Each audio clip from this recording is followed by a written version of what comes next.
성경 말씀 요한복음 4장 43절부터 54절까지입니다.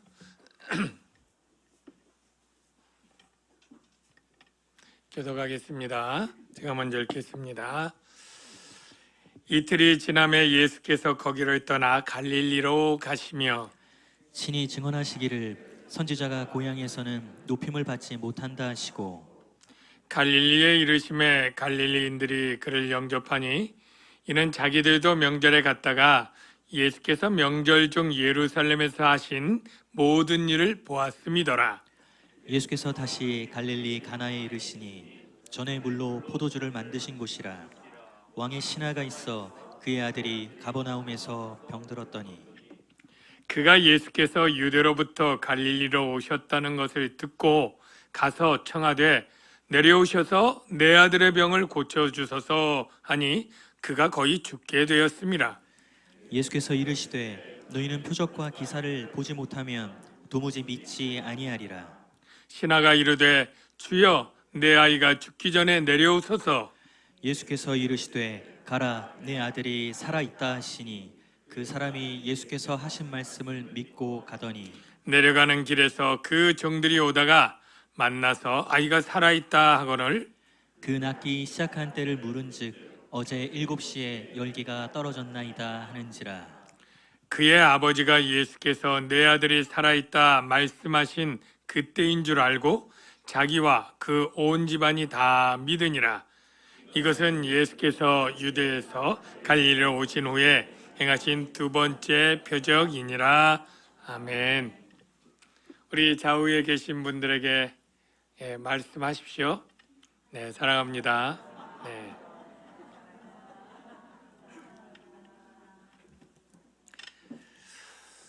네, 사랑하고요.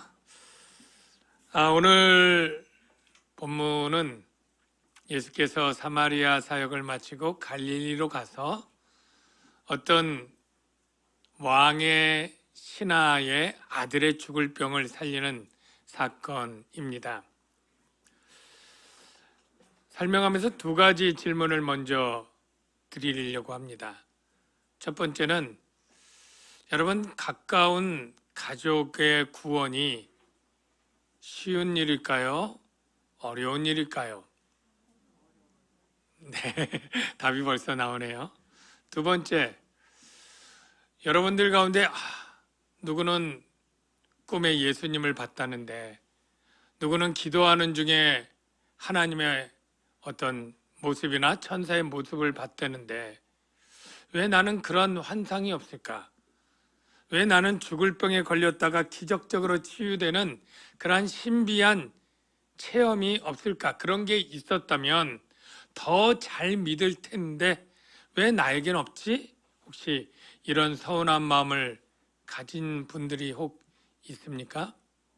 그렇다면 우리가 그런 것을 구하는 믿음이 올바르고 건강한 것일까요? 아니면 그 반대일까요? 이 질문에 대해서 여러분들이 오늘 말씀을 통해 좀 깨닫게 되는 은혜가 있기를 바랍니다.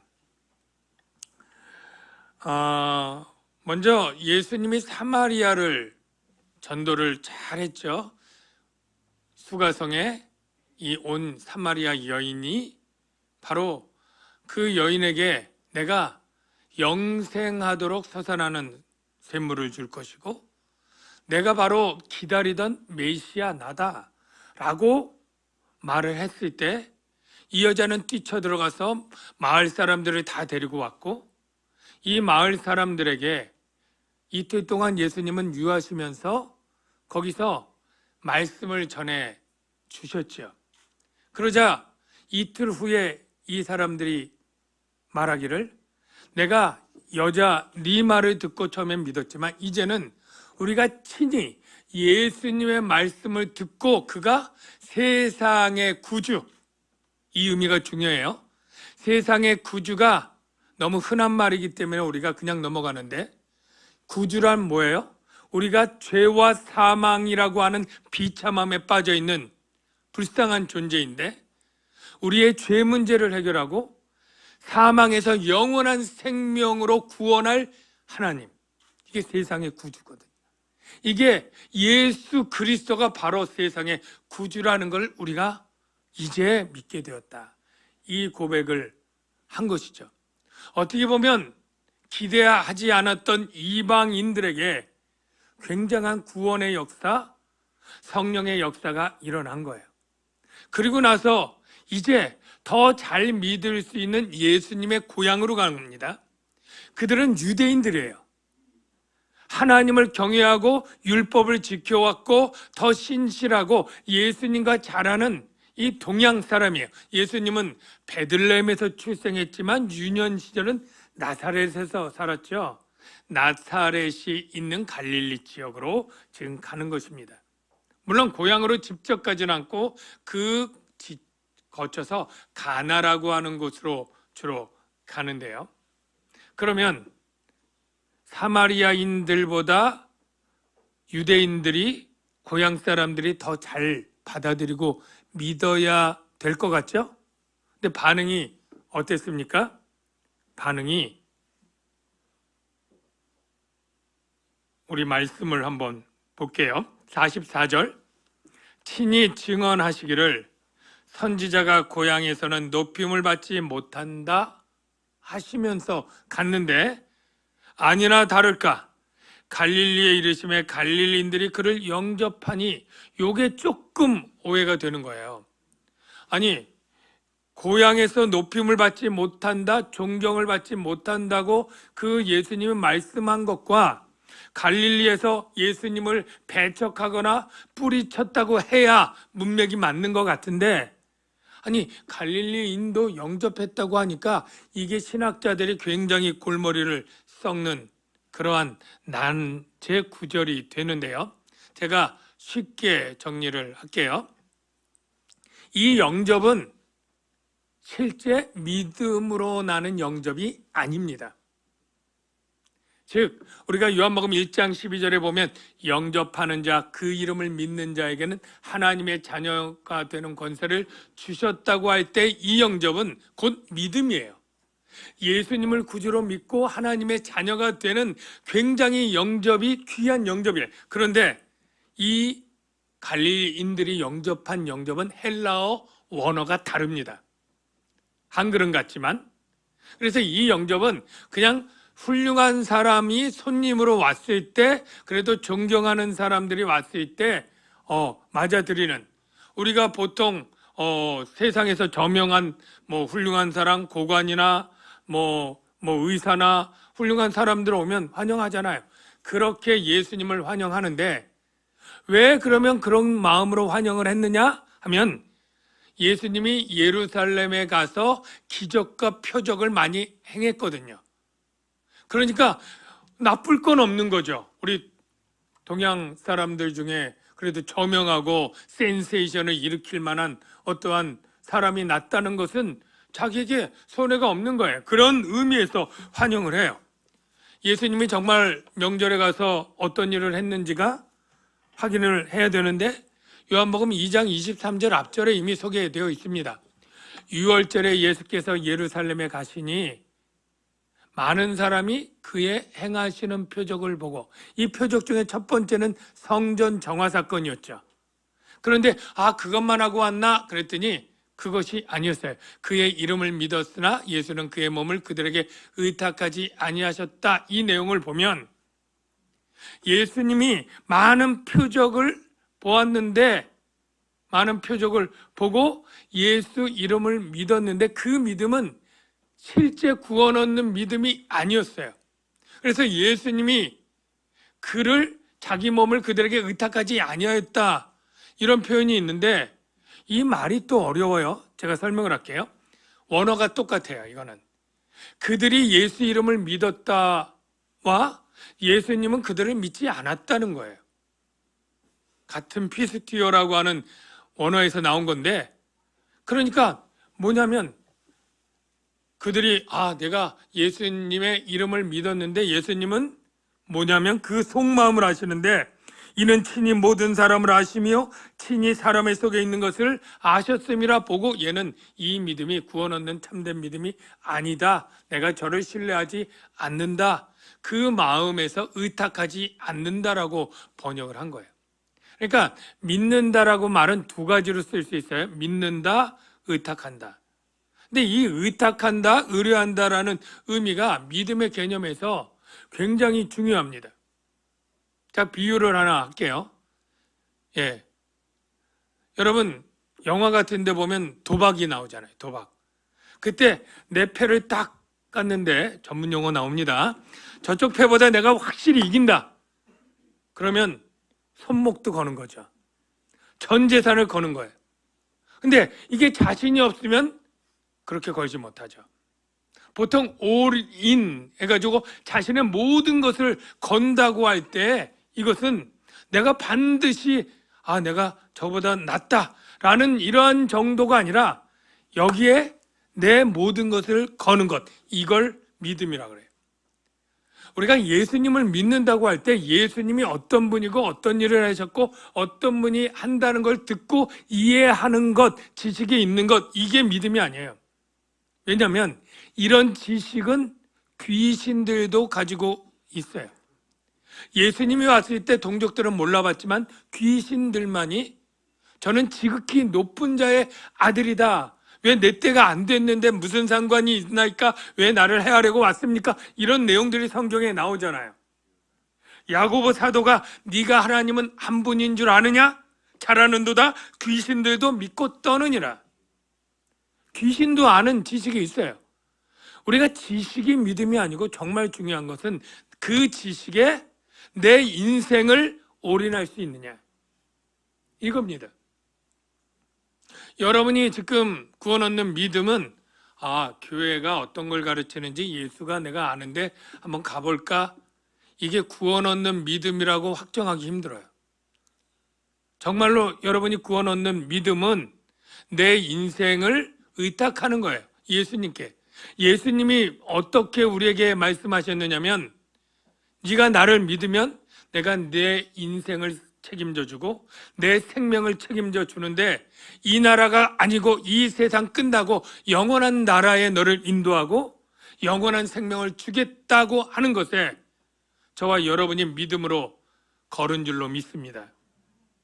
만약 우리가 평생토록 이렇게 주일마다 예배하고 주님의 일에 봉사하고 이 힘들 때도 11조 드리고 헌금하면서 살았는데 죽었더니 끝이더라. 예수님의 말씀이 뻥이었고 허풍이었더라. 이러면 바울이 말하기를 그리스도인들 너희가 세상에서 가장 불쌍한 자리라. 그렇게 말하지 않습니까? 우리가 속은 자들이고 사기당한 자인 것이죠. 여러분, 구원 얻는 믿음은 양다리나 세상의 여러 가지 중에 한 종교로 내가 믿거나 이것이 아닙니다. 다른 모든 것을 정리해서 하나의 예수 믿는 것에 내 인생과 내 죽음 위의 모든 삶을 거기에 올인하는 것이죠. 이게 믿음의 다른 의미인 의탁함이에요. 그들이 예수님의 표적을 보고 표적을 잘하는 능력자요, 치료자요, 신비한 마술사 정도로 예수님을 인정했지만 예수님은 저들의 그 인정함이 구원 얻는 믿음이 아닌 것을 알았다라는 내용이고요. 지금 이 영접도 예수님이 구원 얻는 메시아로 갈릴리인들이 영접한 게 아니고 저가 이런 기적과 표적을 행하는 능력자요, 치료자요, 훌륭한 의사로 인정하고 받아들이고 환영했다, 그 의미입니다. 그런 걸 보면 고향에서 더 예수님을 잘 믿은 거예요? 이방인 사마리아가 더 잘 믿은 거예요? 여러분, 이방인 사마리아는 멸시천대를 당했는데 이방인 사마리아에서 예수님이 병 고치고 귀신 쫓고 어떤 표적과 기사를 행했다는 기록이 없습니다. 여러분, 4장 42절에 아주 중요한 포인트가 있는데요. 그 여자에게 말하되 이제 우리가 믿는 것은 내 말로 인함이 아니니 이는 이유가 나와요. 우리가 친히 듣고, 우리가 사마리아인들이 친히 누구로부터? 예수님으로부터 듣고, 예수님은 말씀하신 거예요. 기사와 표적을 보여준 게 아니고 그냥 말씀하신 거예요. 그걸 듣고 세상의 구주라고 믿었다는 거예요. 그러면 이 사마리아인들보다 더 믿어야 될 유대인들이 예수님이 더 전도하기가 어려웠다. 그래서 선지자가 고향에서는 높임을 받지 못한다 하시면서 가셨다. 이렇게 정리가 되고 이해가 되죠. 제가 가족 구원 얘기를 좀 하면서 제 개인적으로 저도 믿지 않는 가정에서 혼자 이제 중학교 때 신앙생활을 했고요. 제 아내도 그렇게 믿음 있는 가정이 아니고 형제들 좀 교회 다녔지만 뭐 독실한 가정이 아니었습니다. 결혼해서 제가 이제 신학을 하고 이제 전도사 신대원 1학년 때 저희 아버지가 좀 아프신 적이 있어 병원에 전도사 하면서 간병을 하는데 좀 멀리 된 친척분이 문병으로 오셨어요. 그리고 세열아 너 요즘 뭐 하냐 물어서 제가 이제 신학을 하고 전도사 일을 하고 있습니다. 그랬더니 조금 생각하더니 두 가지 얘기를 하는데 참 제 마음에 아픈 얘기였어요. 첫째는 야 목소리가 너 그렇게 탁하고 허스키해서 어떻게 목사하겠어? 라는 얘기였고요. 제가 지금도 그렇게 미성이 아니잖아요. 근데 그때는 더 허스키했어요. 예. 두 번째 말은 너 가족도 이렇게 예수 믿는 사람이 적고 구원받지 못했는데 네가 어떻게 목사가 될 수 있겠어? 라는 얘기예요. 근데 제가 얼굴이 화끈거리고 뻘개지는데 아무 말도 못했어요. 왜냐하면 저도 그렇게 생각되거든요. 충분히 목사하면 적어도 그 가족들, 일가족은 다 예수 믿는 사람이라 권사 장로들도 많고 막 이렇게 돼야 참 덕스럽고 모범도 되고 해야 하는데 그러진 못한 거니까 그게 늘 마음에 조금 안타까움, 아쉬움 이런 게 있는데 그걸 탁 찌르니까 정말 다 깊숙이 박히는 송곳처럼 찔렸어요. 그리고 그 후에도 참 나도 이렇게 믿는 가정에서 태어났으면 얼마나 좋을까 이런 생각들을 하죠. 근데 제가 엊그제 금요 찬양 집회에도 가장 그런 것이 중요하기 때문에 기도 제목 중에 꼭 우리 믿지 않는 배우자가 있기도 하고 또 자녀들이 있기도 하고 부모가 있기도 하고 양가로 따지면 양가 부모의 자녀들 본인 해가지고 믿지 않는 사람들이 있는 케이스가 꽤 많거든요. 이 한국교회 크리스찬 종교 다 이렇게 여러 가지 교단 달라도 해도 18%인가 17%예요. 그러니까 우리 가족 중에 이 보면 믿지 않는 사람이 있을 수밖에 없는 통계 상황인 거예요. 그럴 때 다 내가 교회에서 뭐 목사님이고 장로님이고 권사님이고 안수 집사인데 내 자녀가 안 믿거나 내 뭐 부모님이 안 믿거나 뭐 이런 아픔들이 있는데 간절히 기도하고 전도했는데도 안 돌아오는 경우가 있잖아요. 예. 그럴 때 참 자책감도 들고 내가 기도가 부족한가? 정성이 부족한가? 내가 뭐 전도할 때 뭘 잘못했나? 뭘 어떻게 해야 되는가? 해보다 낙심하고 그냥 그런 경우가 참 많거든요. 그럴 때 오늘 이 말씀을 보면 좀 위로되는 게 하나 있고 또 용기를 주는 게 하나가 있는데 여러분 예수님이 고향 사람들을 더 전도하기 힘들어했는데 그러면 적어도 자기 가족은 공생애 때 구원을 시켰을까요? 여러분 예수님의 형제들이 예수님 공생애 사역 중에 예수 믿었을까요? 안 믿었습니다. 그러면 우리가 성경에서 가장 선교와 전도를 잘한 사람 한 번 뽑으면 누굽니까? 바울이죠.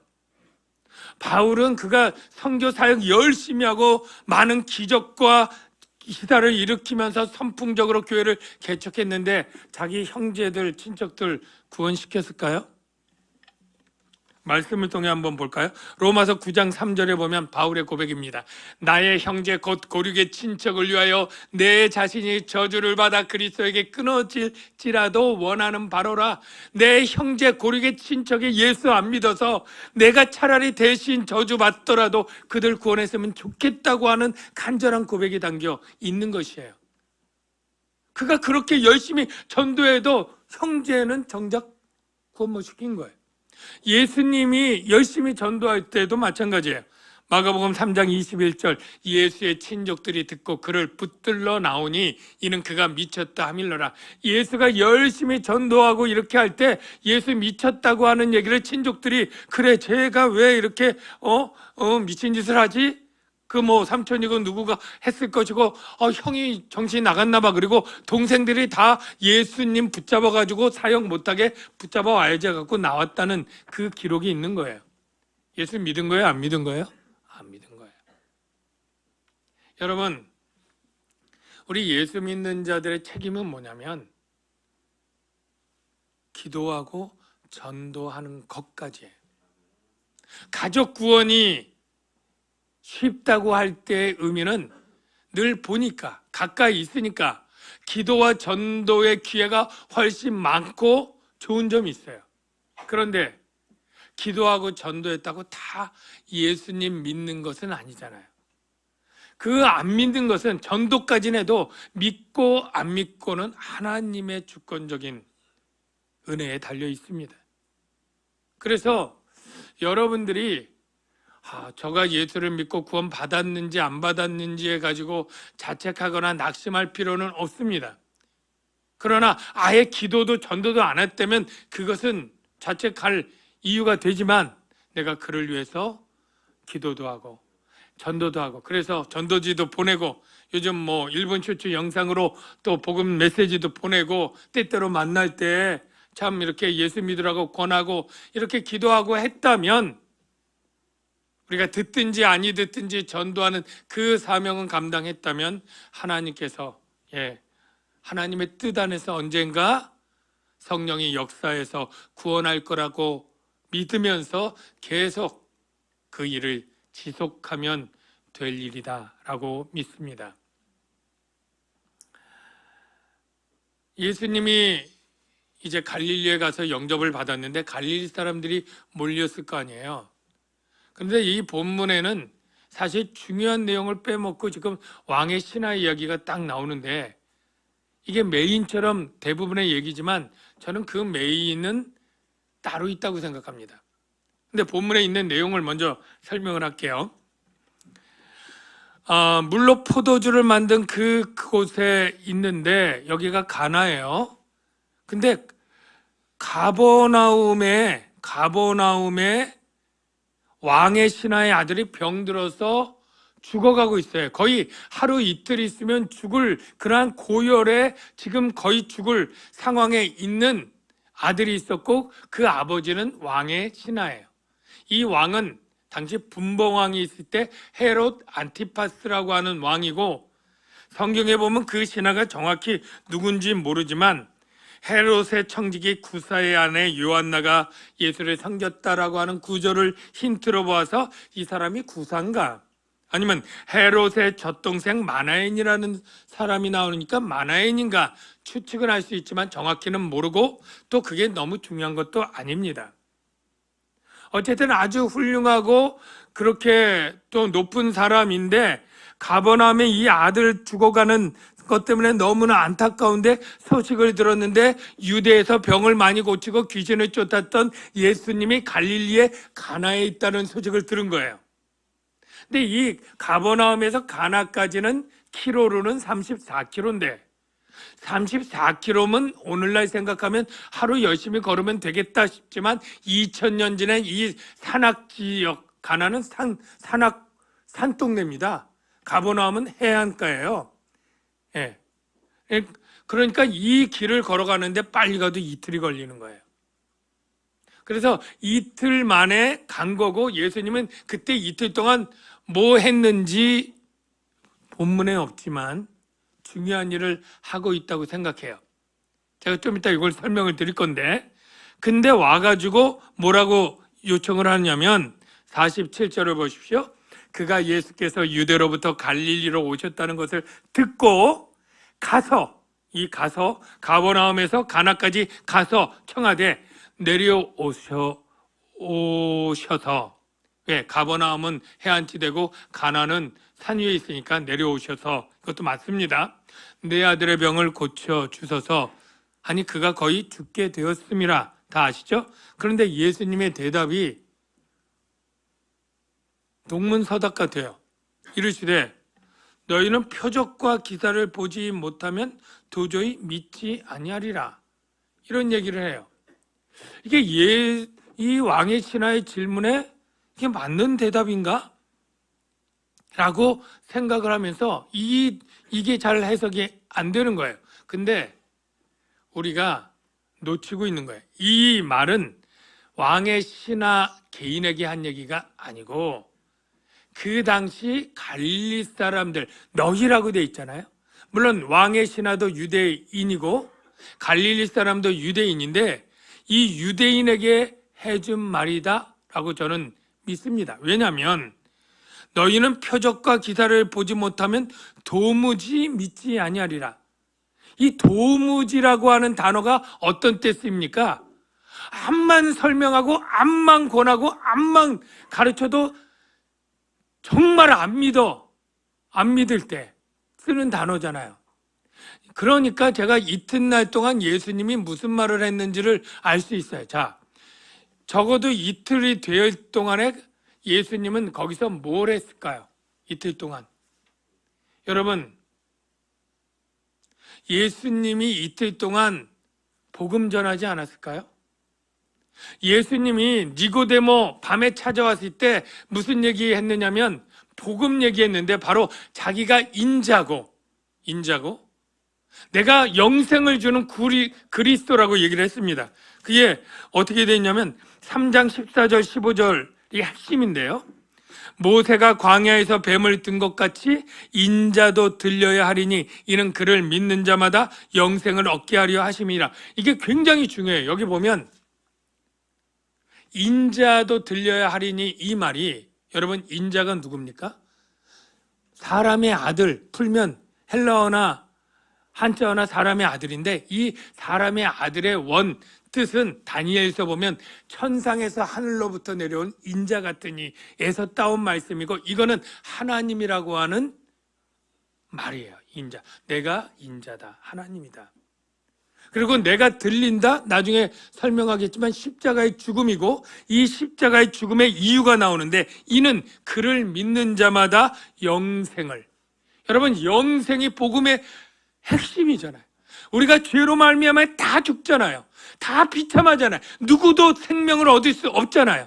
그런데 내가 십자가의 죽음으로 너희에게 비로소 영원한 생명을 준다. 이게 구원이고 이 사람이 구주잖아요. 이거를 얘기를 해주는 거예요. 그리고 사마리아 여인에게 뭐라고 얘기해요? 내가 주는 물은 그 속에서 영생하도록 솟아나는 샘물이 되고 그리스도가 오면 알려준다고 할 때 네가 말하는 내가 그다. 이게 뭐예요? 똑같이 내가 그리스도 메시아고 내가 영생을 주는 구주다. 자, 이렇게 사마리아 사람들, 사마리아 여인에게 복음을 전했던 예수가 자기 고향 동족의 갈릴리에 가서 이틀 동안 아무것도 안 하고 이젠 좀 쉬어볼까? 그리고 쉬다가 왕의 신하를 만났을 거라고는 생각할 수 없죠. 더 이들에게 간절히 복음을 전했을 거예요. 그래서 영원한 생명을 내가 줄 수 있다. 내가 십자가에 달리면 너희들도 구원을 줄 수 있다. 이 복음을 이틀 동안 얼마나 이렇게 저렇게 구약 성경을 대면서 가르쳤을까요? 그게 꼭 성경에 그렇게 그 내용이 기록되어야만 그렇다고 믿을 이유는 없습니다. 예수님의 모든 말씀과 모든 행적을 요한복음에 다 기록할 수가 없으니까요. 그러나 그것은 너무나 당연하지 않습니까? 그러니까 예수님이 그 이틀 동안에 그렇게 얘기를 해도 믿지 않는 이들, 도무지 믿지 아니하니라. 그런데 왕의 신하가 아들 고쳐달라고 할 때, 그래 너희가 표적과 기사를 보아야만 그래도 좀 믿지.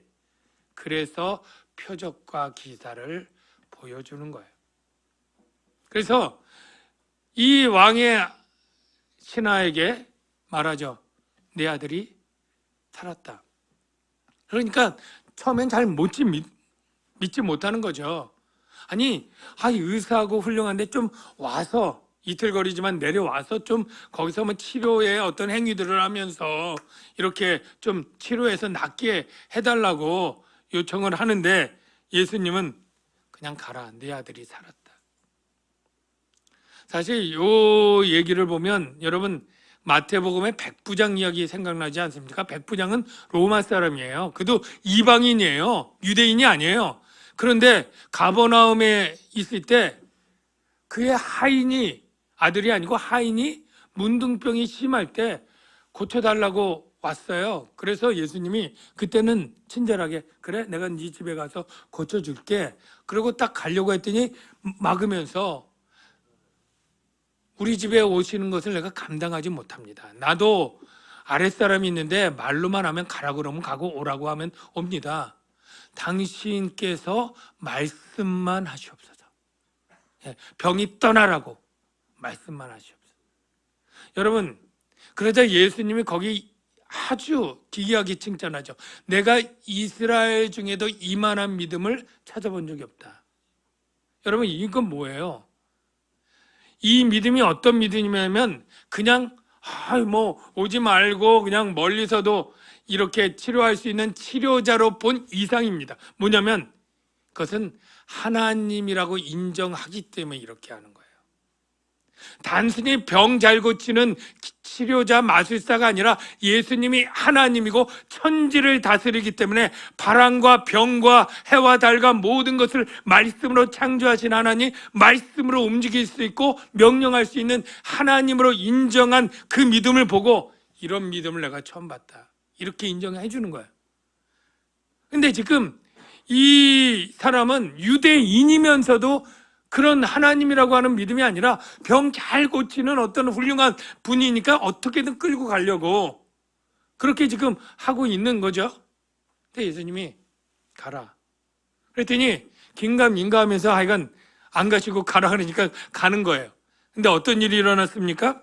자, 51절 봅시다. 내려가는 길에서 그 종들이 오다가 만나서 그 종들이 주인님 주인님 하면서 도련님이 이제 살아났다고 막 감격으로 탁 얘기를 해요. 근데 그것을 막 같이 기뻐하는 반응보다도 이 주인의 반응이 뭐예요? 그래?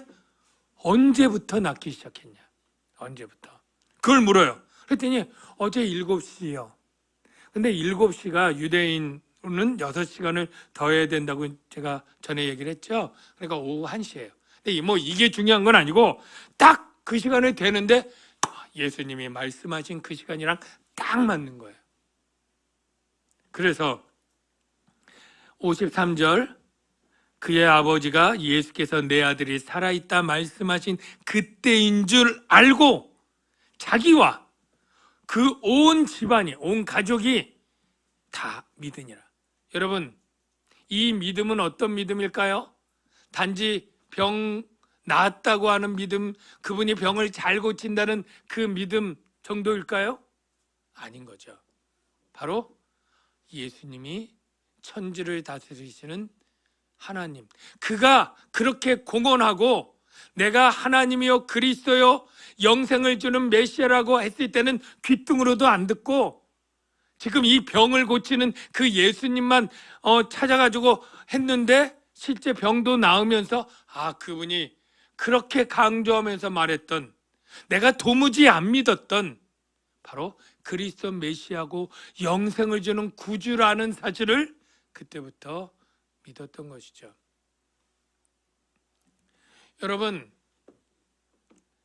제가 말씀드리는 것은 우리가 표적을 구하는 이러한 것들이 오늘날에도 좀 신비한 신앙을 추구하는 분들이 많이 하려고 해요. 그래서 특별한 신령한 은사를 보고 싶어하고 신령한 간증을 보고 싶어하고 그런 체험들을 해야만 예수님을 더 잘 믿겠다고 이렇게 생각하는 바람들이 있는데 저는 그 바람들이 그렇게 옳은 것이라고 생각지 않아요. 왜냐하면 저도 옛날에 그런 환상을 보고 꿈을 보고 기도하는데 주님이 이런 말씀을 하셨다, 이런 분들 많이 보고 참 부럽다, 왜 나는 안 들려주지, 안 보여주지 했는데, 그런 분들 제가 아는데 그 신앙이 지금까지, 물론 좀 20, 30년 지났지만 아주 신앙이 계속 그렇게 되지 못하고, 그분들 가운데 오히려 믿음이 떨어져서 믿는지 안 믿는지, 주의 종 가운데도 그냥 목회를 하다가 이렇게 좀 흐지부지 한 분도 있고, 그가 그렇게 했던 그런 것들이 그의 신앙과 목회에 그렇게 열매를 맺는 것을 못 봤어요. 여러분, 성경 역사도 그러잖아요. 표적을 가장 많이 본 유대인들이 예수님을 신실하게 잘 믿지 못했잖아요. 예수님이 요나의 표적이라고, 예수님이 죽었다가 부활한 이 표적을 보고도 믿지 않는 자들이 유대인들이었잖아요.